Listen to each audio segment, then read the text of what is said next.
Jeffrey Couton est ingénieur, statisticien, économiste, diplômé de l'École nationale supérieure de statistique et d'économie appliquée d'Abidjan.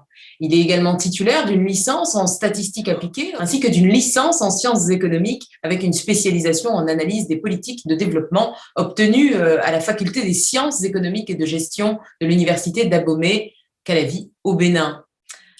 Avant d'intégrer la division infrastructure et partenariat, PICU 3 de la Banque africaine de développement, il a travaillé dans plusieurs centres d'études et de recherche en Côte d'Ivoire et au Bénin sur des problématiques liées à la dette et au déficit budgétaire, à la liquidité du secteur bancaire, à la fragilité et à la transformation structurelle.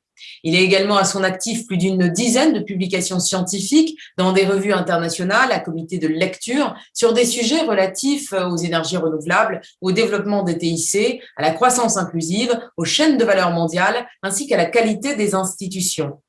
Rencontre avec ce génie des statistiques à qui l'on peut concéder trois grandes qualités: humilité, rigueur et professionnalisme. Jeffrey Couton, bonsoir. Bonsoir Priscilla. Donc, vous êtes économiste à la division infrastructure et partenariat PICU 3 de la Banque africaine de développement sous la direction de M. Mike Salaou. Vous avez une grande expérience dans la planification et la programmation des opérations d'infrastructure. Plus précisément, quelles sont vos missions?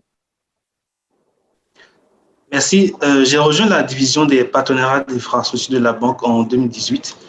Et dans la division, mes missions s'articulent essentiellement sur deux des quatre piliers de la division, à savoir le Fonds spécial du nouveau partenariat pour le développement de l'Afrique, c'est-à-dire le mécanisme de préparation de projets des infrastructures du NEPAD et le consortium pour les infrastructures en Afrique.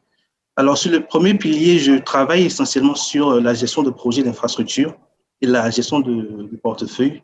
En ce qui concerne la gestion de projet, je joue un rôle de premier plan dans la préparation et le suivi du programme de travail annuel du projet d'infrastructure, notamment en travaillant avec les agences d'exécution et les spécialistes de projets d'infrastructure, dans le but de faire avancer les projets du NEPAD et PPF tout au long du cycle du projet. Et également, cette mission est essentiellement axée sur les activités de passation de marché en collaboration avec les départements concernés de la Banque africaine de développement. Concernant la gestion de portefeuille de projet, mon rôle est essentiellement de coordonner le processus d'appel à propositions, y compris la sélection des propositions, leur évaluation, également de maintenir une plateforme de gestion de portefeuille qui suit en fait les projets du NEPAD et PPF dans toutes leurs composantes. À cette fin, je suis en train de coordonner actuellement le développement et la mise en œuvre d'une plateforme numérique de gestion de portefeuille de projet pour le NEPAD et PPF. Et ce que je dois dire également, c'est que le champ de mes activités de gestion de portefeuille comprennent également le suivi de la performance du portefeuille par rapport au cadre de gestion de résultats de la BAD, également par rapport aux indicateurs clés de performance du NEPAD et PPF. Sur le deuxième pilier dont je parlais tantôt, l'ICI et le consortium pour les infrastructures en Afrique, je fournis essentiellement une assistance technique et opérationnelle pour les activités du consortium, en particulier en ce qui concerne les activités des membres et la préparation du rapport sur les tendances de financement des infrastructures en Afrique. Il s'agit en fait du rapport annuel du consortium sur la manière dont les ressources financières sont mobilisées pour faciliter le développement du secteur des infrastructures dans quatre domaines clés, à savoir le transport, l'eau, l'énergie et l'éthique. Je travaille également, je suis également impliqué dans la préparation des notes d'orientation, notamment sur diverses problématiques relatives aux infrastructures. Et également, je contribue à la préparation des dossiers de suivi des infrastructures dans le cadre des activités de la division. C'est très précis. À quoi ressemble votre portfolio, votre portefeuille cible? Merci Priscilla. Il faut dire que le NEPAD et PPF a établi une forte empreinte en tant que principal fonds de préparation de projets régionaux d'infrastructures en Afrique. Et ce faisant, il joue essentiellement un rôle catalytique en préparant ces programmes-là, en appui notamment au programme de développement des infrastructures en Afrique, le PIDA. Et à ce titre, la priorité du NEPAD et PPF, en fait, est d'accorder aux activités préparatoires ayant une forte probabilité de générer des projets d'infrastructures viables, pouvant obtenir des financements non seulement du secteur privé, mais également du secteur public. Actuellement, compte tenu du contexte mondial lié à la pandémie de la COVID-19, cette pandémie-là a en fait démontré la nécessité de pouvoir disposer d'infrastructures de qualité résilientes, capables de s'adapter et de fonctionner efficacement dans les moments de crise. Et donc, ce que nous envisageons, c'est que pour les efforts de redressement post-pandémique, il va falloir vraiment se concentrer sur des projets qui vont permettre de pouvoir vraiment s'adapter à ces aspects-là, c'est-à-dire des projets d'infrastructures technologiquement durables et résilientes. J'ai envie de vous demander comment vous percevez la relation entre les multi-bailleurs, les communautés économiques régionales et puis le fonds spécial NEPAD-IPPF et l'ICA. Alors, cette relation, elle est très critique et toutes ces entités-là, en fait, sont des acteurs majeurs de l'infrastructure qui s'engagent non seulement à promouvoir et à faciliter l'investissement dans l'infrastructure africaine, mais également à garantir la qualité de ces infrastructures-là. Alors, d'un côté, vous avez le NEPAD et PPF qui met en commun les ressources mobilisées auprès des bailleurs de fonds, des donateurs, et qui, dans un second temps, accorde ces subventions-là aux promoteurs de projets, c'est-à-dire les pays africains et les communautés économiques régionales. Tout ça dans le but de pouvoir préparer ces projets-là dans les 4 secteurs que je mentionnais. L'énergie, l'ICT, oui. Alors, cela dit, le transport. Cela dit, les projets financés par l'EPAD et PPF en fait émanent de ces communautés économiques régionales-là, mais également des institutions spécialisées des pays membres régionaux de la BAD, qui font en même temps, dans la plupart du cas, office d'agence d'exécution des projets.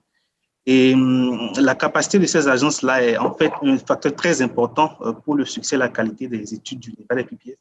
Et d'un côté, vous avez également les donateurs qui sont qui reconnaissent la nécessité ainsi que l'importance de la préparation des projets, ainsi que le positionnement stratégique que le NEPAD et PPF joue afin de combler le retard en matière d'infrastructures en Afrique. Et également, ce que je peux ajouter… Pardonnez-moi, je vous coupe. Pardon? Qui sont les principaux donateurs? Voilà, actuellement, le NEPAD et PPF, au titre des donateurs, vous avez l'Allemagne, le Canada, vous avez également la Norvège, pour en citer quelques-uns, également la Banque africaine de développement. Et l'Espagne, n'est-ce pas? Bien sûr, également. L'Espagne également est un donateur du NEPAD et PPF. D'après vous, il y a un énorme souci avec les infrastructures en Afrique. Comment peut-on combler ce déficit d'infrastructures en Afrique? Merci. Je pense que bien que les engagements totaux en faveur des infrastructures africaines se sont élevés à plus de 100 milliards de dollars US en 2018, le déficit est quand même très élevé, estimé généralement entre 68 et 108 milliards de dollars. Et donc, pour combler ce déficit d'infrastructures sur le continent, je pense qu'il nécessite des actions concertées tout au long de la chaîne de valeur de développement des infrastructures, c'est-à-dire en amont, au milieu et en aval. En amont de la chaîne, ce qu'il faut faire, c'est que le développement de ces infrastructures-là nécessite en fait la création d'un environnement propice qui sera vraiment attrayant pour les investisseurs ainsi que pour les projets, les financiers de projets. Et c'est d'ailleurs l'un des objectifs de l'ICA. Et au milieu de la chaîne, la préparation des projets est vraiment cruciale pour obtenir des projets bancables prêts à être investis. Et généralement, la préparation de projets en fait est l'un des maillons faibles de la chaîne de valeur des infrastructures africaines.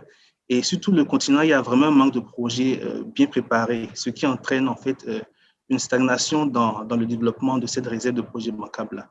Et à cet effet, le NEPAD et PPF et également d'autres fonds de préparation de projets visent vraiment à combler ce gap-là. En aval, finalement, je pense que la promotion des partenariats publics-privés et des infrastructures de qualité offre également de bonnes perspectives. Vous pourriez nous parler d'un des projets que vous pilotez actuellement, d'un de vos projets clés? Bien sûr. Actuellement, je travaille sur le projet de port en eau profonde de Bouba, situé en Guinée-Bissau, pour lequel le NEPAD et PPF fournit une assistance technique et financière dans le cadre des études de faisabilité et de la structuration du projet sous forme PPP. Qu'est-ce que vous recommandez pour un développement durable numérique du secteur des ICT? Merci. Je pense que la numérisation a pris un grand essor ces 2 dernières décennies Et les économies africaines connaissent actuellement un processus constant de numérisation. Et à titre d'exemple, selon le rapport de l'ASI des tendances de financement des infrastructures, en 2018, le financement total à destination de ce secteur-là s'élevait à plus de 7 milliards de dollars, dont 80% provenant du secteur privé. Et donc, bien que je reconnaisse que plusieurs stratégies peuvent être explorées dans ce cadre-là, je pense que l'accent pourrait être mis sur le développement et la promotion des TIC, tant du côté de l'offre que de la demande. Du côté de la demande, les infrastructures de télécom, en particulier l'Internet, devraient être en fait davantage développées afin de pouvoir favoriser un développement durable. Mais étant donné que les connexions Internet à haut débit nécessitent des infrastructures de qualité pour un bon fonctionnement, je recommande de pouvoir mettre en place plus de câbles à fibre optique, également d'installer davantage des points d'échange Internet. Et vous le savez, l'importance des infrastructures de l'Internet à haut débit réside également dans le fait que ces infrastructures-là sont susceptibles de générer des externalités positives, en ce sens que plus vous les utilisez, plus il y a d'autres personnes qui en bénéficient. Et là, il s'agit d'une caractéristique très importante qui pourrait être exploitée dans d'autres secteurs de l'infrastructure africaine, tels que de l'énergie. Du côté de l'offre, je pense qu'on pourra envisager de meilleurs cadres réglementaires susceptibles de favoriser la concurrence et de remédier également aux imperfections existantes du marché, ce qui conduira à de nouvelles innovations technologiques en fonction du prix, en raison plutôt du prix, de la baisse du prix de cette technologie-là, également de l'élargissement des marchés pour la consommation et la production. Tout cela est extrêmement intéressant et pertinent. Avant de conclure, j'aimerais que vous puissiez nous parler de cette dernière actualité, la publication du 15e anniversaire du NEPAD IPPF.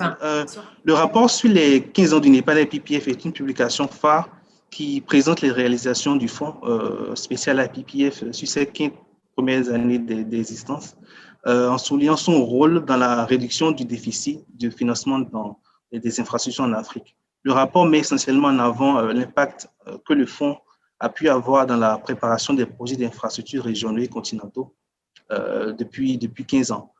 Il souligne également la contribution du NEPAD IPPF aux initiatives phares de l'Afrique, telles que le Programme pour le développement des infrastructures en Afrique, le PIDA, l'agenda 2063 de l'Union africaine, les objectifs de développement durable, ainsi que les initiatives High Five de la Banque. Jeffrey Couton, merci. Merci, Priscilla.